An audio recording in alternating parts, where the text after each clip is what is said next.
What's up mga disgusting? Right, welcome back to our disgusting video.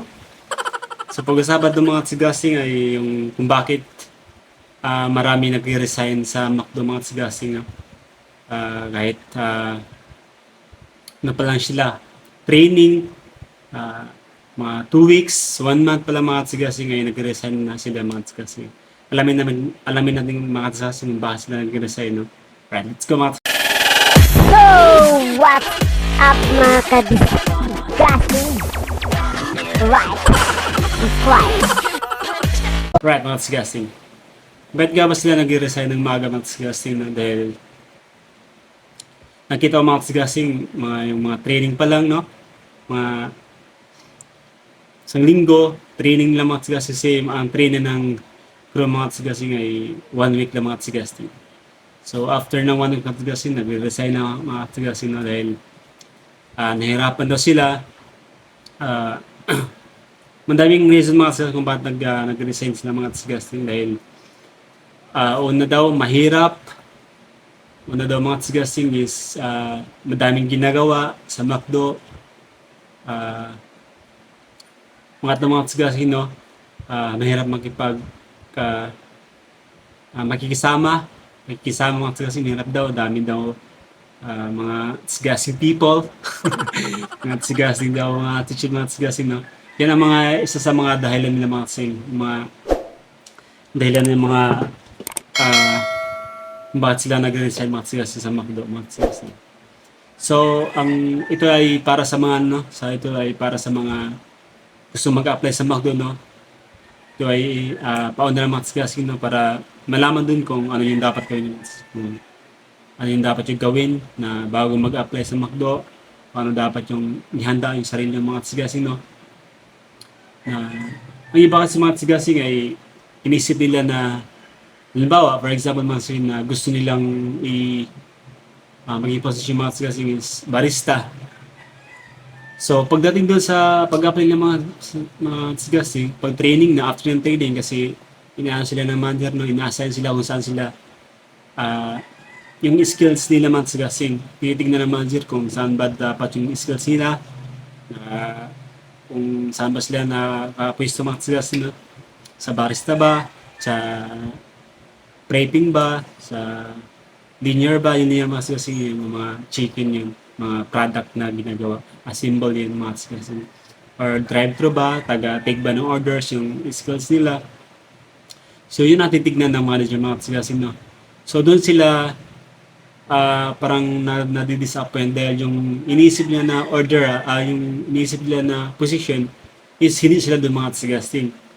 So dapat pag nag-apply kayo mga disgusting nyo ay dapat ay maging handa kayo mga saan kayo ilagay ng manager, sa prepping ba, sa linear ba mga disgusting, batch grill ba, sa chicken expert ba, o sa barista ba mga disgusting. Dapat maging maging kahit saan kayo i-assign ng manager, dapat okay sa yung mga disgusting. Right mga disgusting, no? And also mga disgusting kung bakit nagre-resign yung mga disgusting crew natin dyan, no? Dahil sa mga crewmates nila, may na-experience mga disgusting na isang crew chief.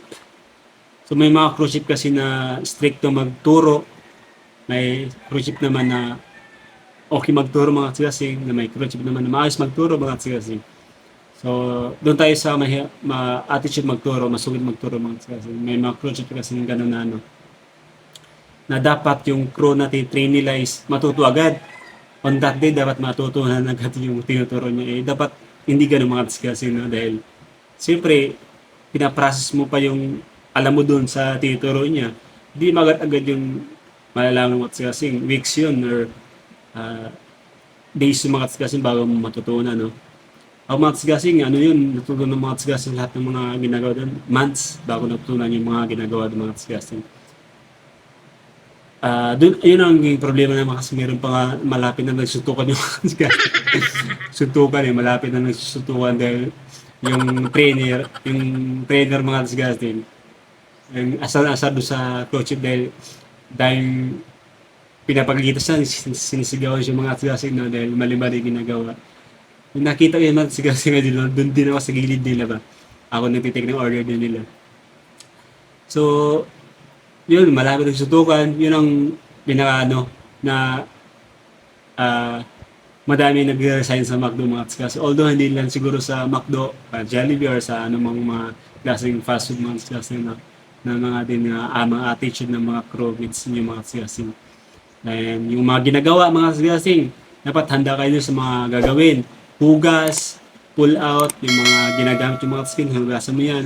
Kung ano yung pag-in mo, kung ano yung dinatna mo doon na malinis, dapat ganoon din yung umas ka doon mga kasing, malinis din mga kasing. Walang ano doon. Walang exemption ng mga kasing kahit out mo na, dapat malinis ka bago ka mo yung mga kasing. Minsan mga kasing, out namin 6 ng gabi. Makauwi kami ng 8 kasi lahat ng dapat gawin namin is malinis na. Kasi pagalitan kami ng manager mga kasi hindi kami papauwin talaga pag may dumipad dun sa area namin. So yun ang mga hindi pa handa yung mga crew na yun pala yung pag apply ka sa McDo, hindi porket yung na-apply mo is counter ka, nagka-take yung order, hindi mga tsigasing, depende sa manager kung saan ano yung ano mo, yung skills mo mga tsigasing, no? Kung saan nakakaano yung skills mo mga tsigasing. Kung sa prepping ka, lalaki ka, prepping. So, linear, yung mga lalaki mga tsigasing, taga-take ng order, no? Taga-assemble ng order yung mga mga tsigasing. Dapat handa kayo mga tsigasing pag nag-apply kayo sa McDonald's. Dapat yung isip nyo is malawak. Pakisama, ng mga tsigasing ng pakisama, yun ang pinaka-the best para magtagal ka sa McDonald's. And also mga tsigasing nyo, pag ano mo lang yung work mo, parang nag-apply ka lang for yourself, hindi for your family mga tsigasing, talagang hindi ka magtagal sa McDo. And also mga tsigasing, pag apply kayo sa McDo, dapat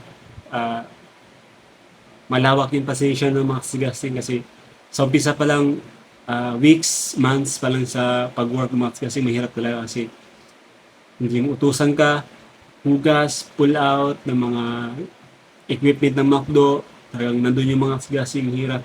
So makita nyo yun sa mga video ko ng mga tsigasing sa YouTube. So pag gusto yung tumingin mga ginagawa sa McDo, ay ano mo lang sa YouTube ko mga tsigasing, nandiyan lang yung lahat.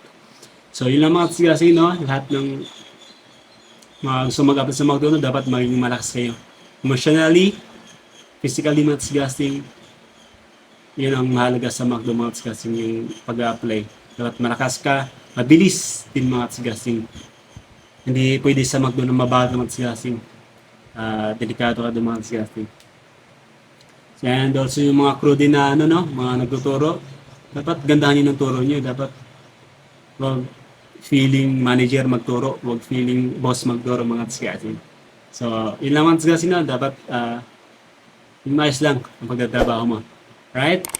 So, sana may nagtutulong kayo sa video na to guys, ay i-like and subscribe naman dyan.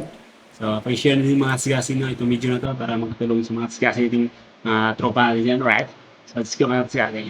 Sige.